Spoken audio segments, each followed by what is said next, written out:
Oh,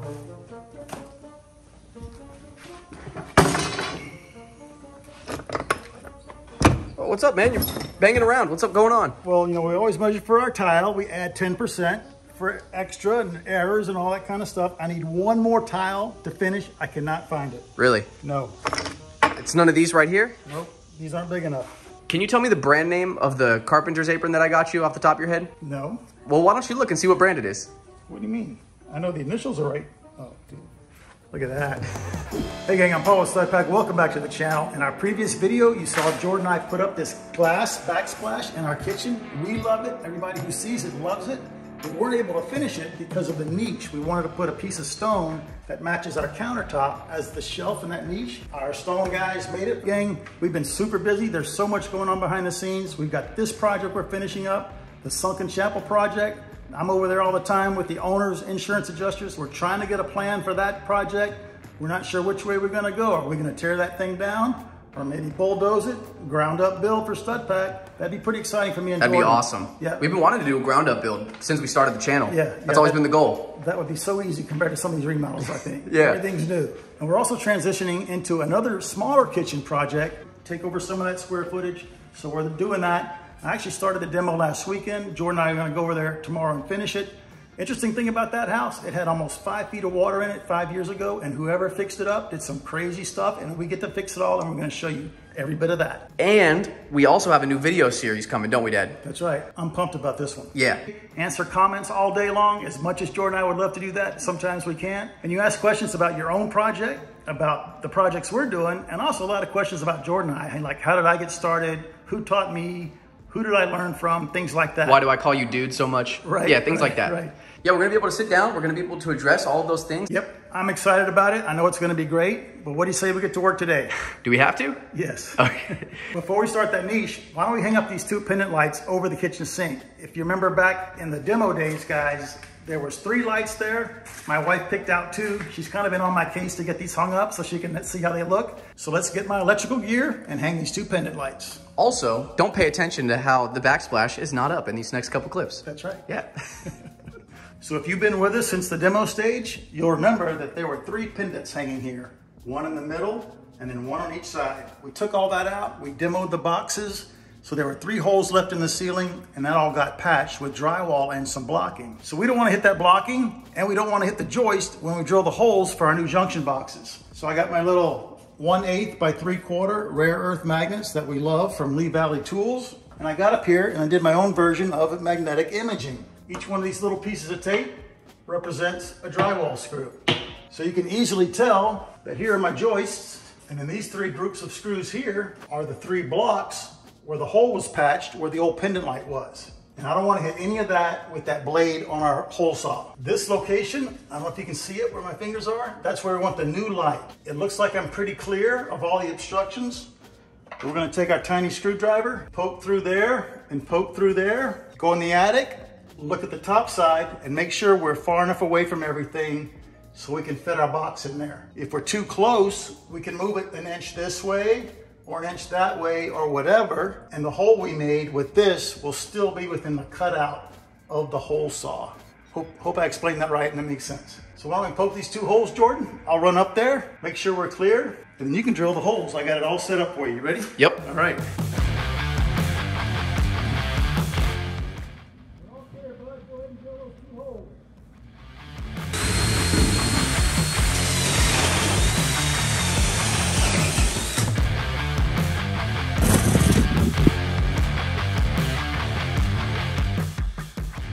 All right, that worked out great. Here's the box I'm gonna use, the kind with the strap. I could use an old work box. Those are the ones with the 3 little wings that flip out. For a light fixture, I'd rather have the strength of this. Even though these don't weigh much, I feel a lot better with that. And I cut these 2 blocks. So when I go in the attic, I'm gonna lay these on the drywall. I'm gonna set the bar on the blocks. So this lays flat and I'm not fighting it up there. One less thing I have to worry about. Then I can run my 2 screws in here and here, take the blocks out, do the second one, run the cables, come back down, hang the lights. Let's do it. All right, guys, we're about to get started up here. I've got my magnetic wristband on my dominant hand. So when I'm holding the drill, I can just grab a screw with my left hand and go. Pick that up from the comments. Yeah, I used to put it over here. Like, how great is that? put it on your dominant hand. All right, let's put these in.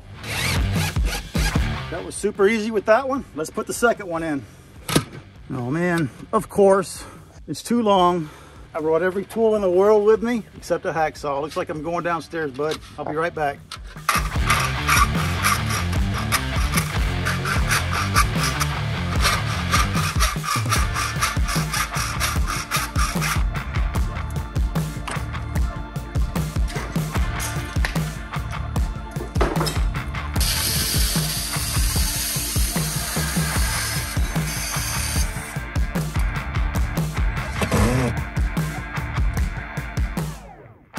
All right, we ran our cables. I'm gonna come back later, staple off everything. But for right now, let's get the hell out of here.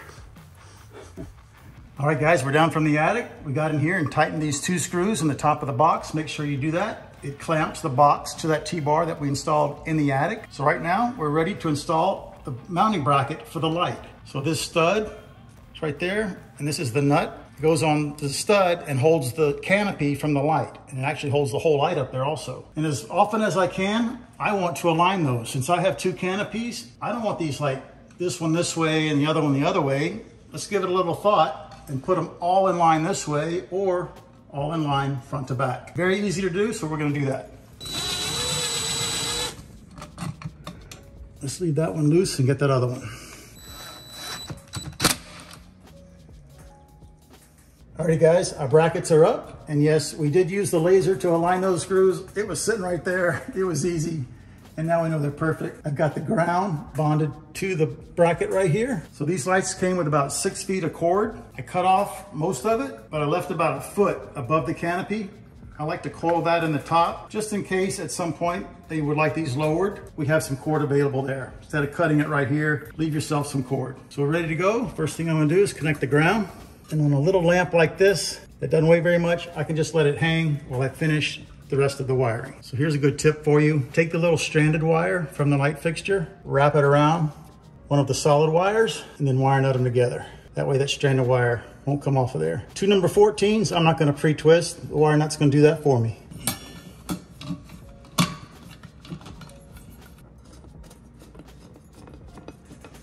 This little plastic screw clamps down on this cable to keep it at the right height. So I'm just gonna give it a little turn. There we go.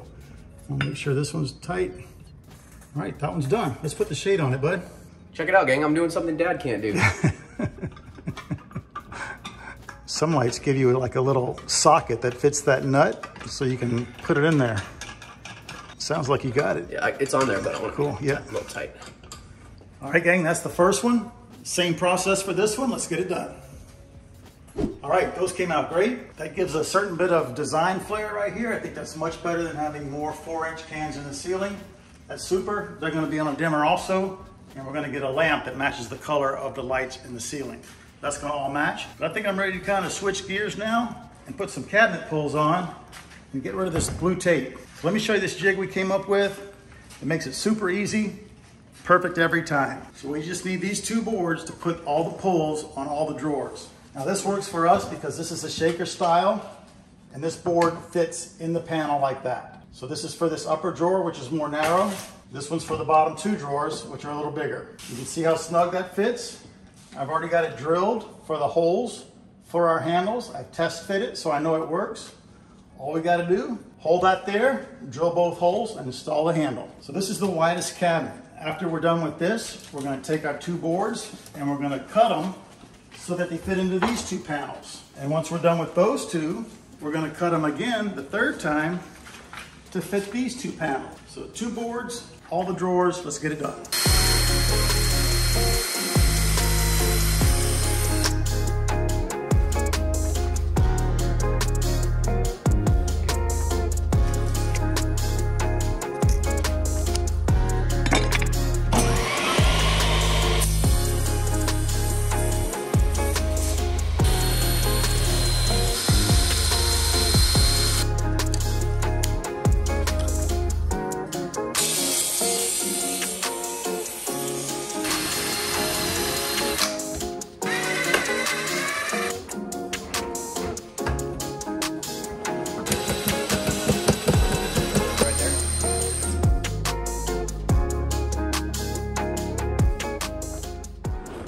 All right, boom. All the drawer pulls are done. They look fantastic. And that jig is super simple to make. It's an easy upgrade for your kitchen. It works really well for these raised panel drawer fronts. If you had a flat front, you could easily put stops on the edges. Same thing, it would work just fine. And while we're right here talking about this drawer, a lot of you caught that I didn't put a trim piece on here. I actually did that the next day, but you guys are too quick for me. Is that the lightning? Yeah, we gotta fix that, dude. What kind of electrician we got here? Let me go and screw that or turn it off. So if you remember on this drawer front right here, I had to cut it down to make it fit right here. So I had raw wood here and here. So I sanded this edge to give it a nice round over, and I just painted the whole thing for a couple of reasons. Number one, I wanted the paint to match. I was afraid if I painted this, it would match the factory color exactly. So I just painted the whole thing. Yeah, it looks good. Yep, and then the other reason was I mounted this drawer front to the drawer box by putting a pull on it to clamp the whole thing together. And guess what? Look at that. The designer, AKA my wife, ordered 2 different pulls. She didn't tell me, so of course I picked the wrong one to put on the drawer.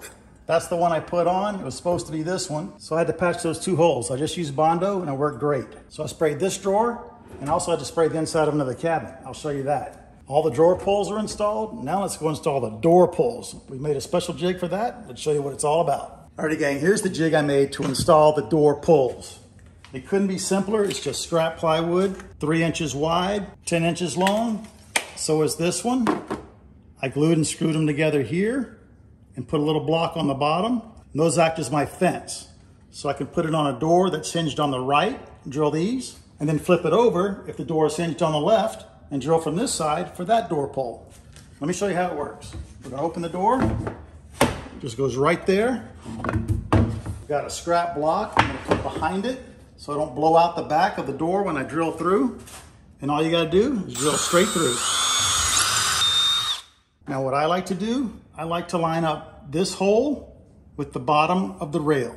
So it looks like that on our project, but you can put that there, anywhere you want it. Make your jig custom fit to your project. Yeah, if you wanted a handle way up here, then you would just have to make this guy super long. That's right. Yeah. Yep, easy. So why don't we put this on, and then I think we're done with all the pulls on all the doors and drawers. So now that we got all these done, let me show you what I've been working on this morning. Starting to put the shelves in the walk-in pantry. So we had a lot of discussions about how high the shelves are, how far apart they are, how deep they are.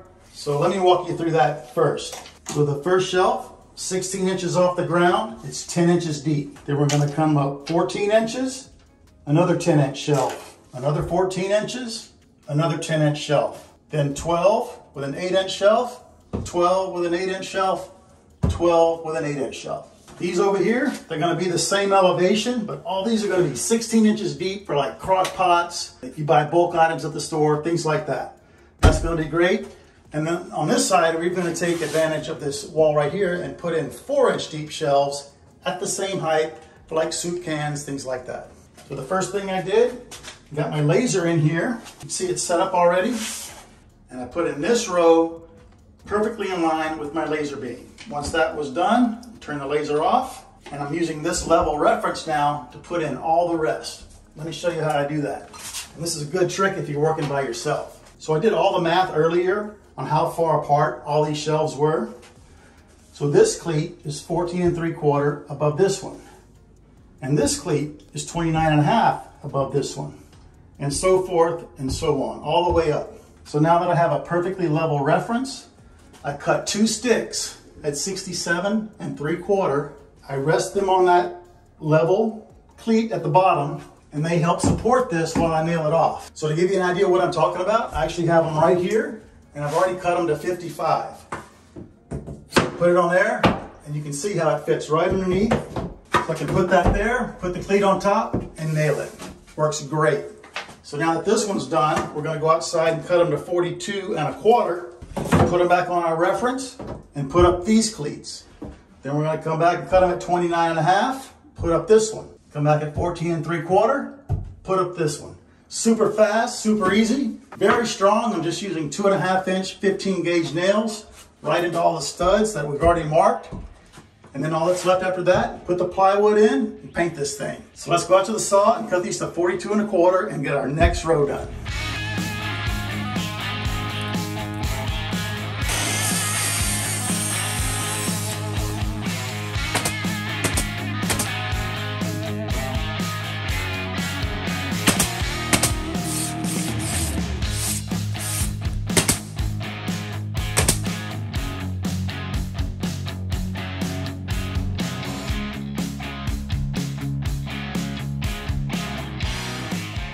All right, all the shelf cleats are up. That went really quick. But check this out, gang. When we did the rough wiring in this place, I wanted a plug over here just in case they had a little crock pot or something they wanted to plug in over here. I got the light switch here. And this is actually for our TV in the niche on the other side of the wall. We seem to have a niche theme going on here, right? So the cords are just gonna come through the wall, plug in right here. Now we roughed them out, not knowing what the pantry design was gonna be. So I figured, worst case, I hit one of them.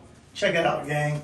Boom, hit that one. Boom, right across the middle of those two. And I'm 3 for 3, right across the middle of the And you struck out, man. I cannot win. So I don't know what to say. Am I the only one that happens to? All right, let's cut some shelves, buddy. The days of making miscuts on plywood are over. You cannot make a mistake on this. It is too expensive. So I actually drew it out like a little cut list.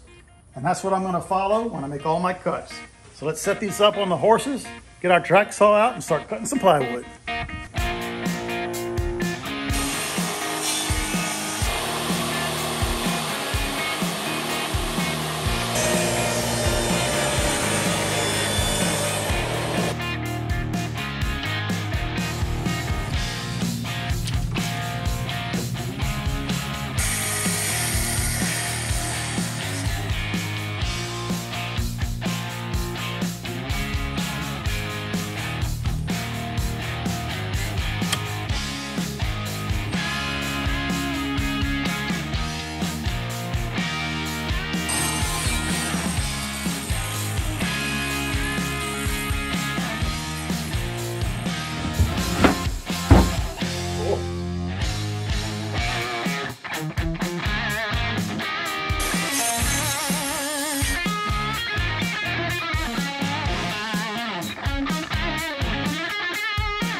All right, guys, this is the next day. You saw us rough fit all the boards in this pantry. Since then, we've done quite a few things. We took it all apart, took it outside. First thing we did, we sanded both sides of all the plywood and these edges, and we broke these edges. By that, I mean we rounded them over, so it's a nice rounded over edge instead of a sharp edge. It'll be much better in the pantry that way. And then remember, our connection right here is a biscuit. It's for alignment and strength. And I actually just epoxied them with 5-minute epoxy. I put a clamp right here to make that flush and just work my way down. So 1 biscuit here, 1 biscuit here, and that's gonna be plenty strong enough for boxes of macaroni and cereal, I think. Next thing I did, we got some spackling. We filled in all these edges on the plywood. After 3 coats of paint, it won't look like plywood anymore. It's going to be fine. And then we caulked and we caulked and we caulked. Every edge here, here, and on the top, so you don't get that black line. Oh, and a couple things over here I forgot to point out. So this shelf, remember this brace went right across my plug and my cable for the TV on the other side. So I just put a little diagonal in right here. And this one, which ran into the switch, I just put a little block underneath, and that all worked fine. Once that's all painted the trim color, it's going to look beautiful. So the last thing I did, we fastened the shelves to the cleats with some 15 gauge 2-inch nails. We just filled those with spackling, so that's gonna dry. We'll sand it and it's ready for paint. So while that dries, I think there's something we can do out here, bud. You wanna check it out? Yeah, let's go over there. All right, if you remember from our last video, we had to stop working on the niche because we were waiting on this piece of stone from our stone company. They finally got it back to us. It's gonna be perfect right there. Pick up the stone on the counters. Let me show you how this detail is going to work right here. We have a piece of our Schluter trim. It's the same trim we used everywhere else on this project. That stone's going to go right there. So we don't have to notch this around that piece. It's just going to be a straight cut. That'll be nice and clean and a lot easier for us. So we are running out of tile. We had only 1 full sheet left. The rest of this is going to be 1 at a time, but that's kind of what it is anyway, right? We couldn't put a full sheet here even if we had it. And then a lot of you mentioned in the comments that you like to put a row of tile here. So in case you can see behind the range, you're looking at tile and not the wall. We thought that was a great tip. So if we have 1, 2, 3, 4, 5.5 pieces left over, we'll knock that out too. But I say we go outside, make some thin set and finish this niche.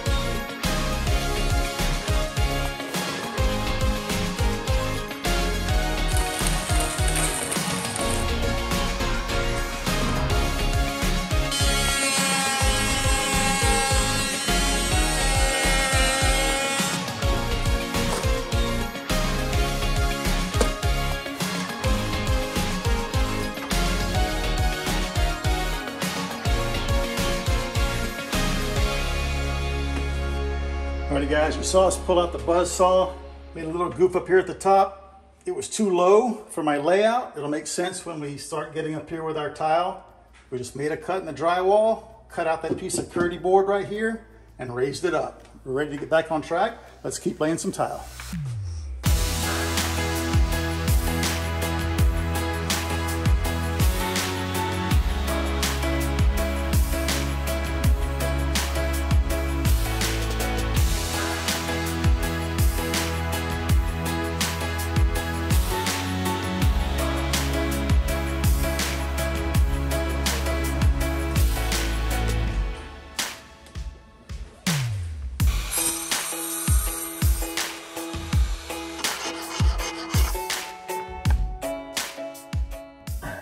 All right, is it recording this time? Yes. Okay, cool. We just did like a whole thing and it wasn't recording, so we're redoing it. But the last tile just went in. It looks really good. And we only had 0. We had 0 left. We didn't only have, we had 0. Right. Yeah, there were no full tiles. 0 full tiles left. Pretty crazy.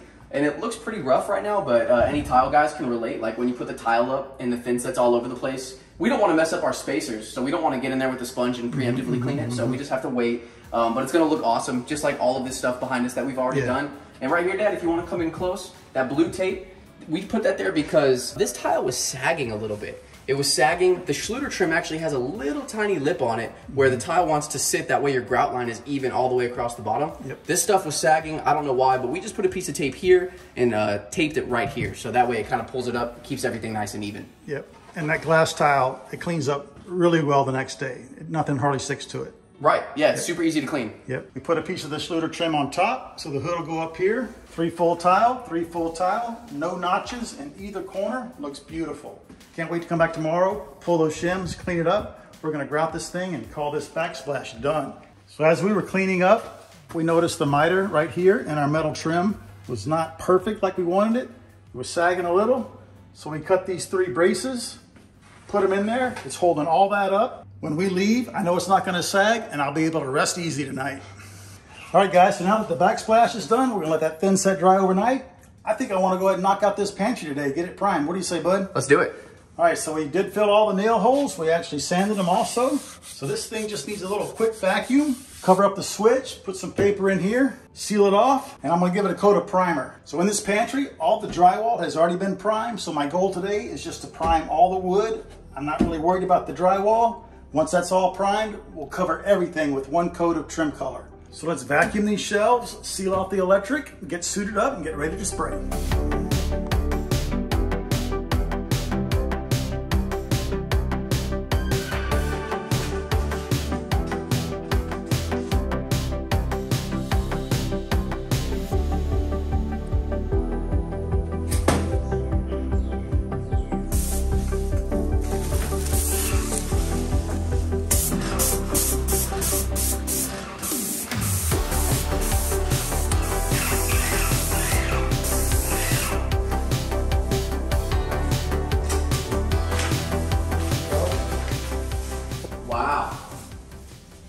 Yeah, that's awesome.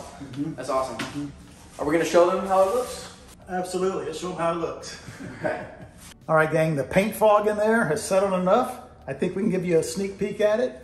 This was a latex primer, not an alkyd. Oh, look at that. Wow. Looking like a pantry. Sweet, dude. Yep. All right, gang, we got a lot done in this video. We're gonna wrap it up. You saw us build a pantry, put all the shelves in, caulked it, sealed all the nail holes, sanded everything, gave it a coat of primer. Looks fantastic. Can't wait to see that thing full of food. And those shelves are actually pretty strong. They are strong. Maybe we'll get to have like one of their first meals here. Maybe they'll invite us over. That'd be nice. That'd be awesome. Got the pendant lights up. Those came out great. I think 2 was the perfect choice there instead of having 3. But I think what I'm most excited about is our niche with the herringbone in the back, the metal trim, the shelf that matches the countertops. Yeah, I can't wait to come back tomorrow and clean it up. Yep, pull the tape, pull all the spacers and our supports and polish it, get it ready for grout. It's gonna be sweet. And just like this plywood is supporting the trim and the tile, if you smash that like button, you're supporting our channel. That means a lot to Jordan and I. Get down below, ask us a question, drop us a comment. We'll try to answer it if we can. Subscribe if you haven't already, and be sure you stay tuned, gang. We have so much coming your way, so many things we're excited about. We can't wait to bring it to you. We'll see you on the next one.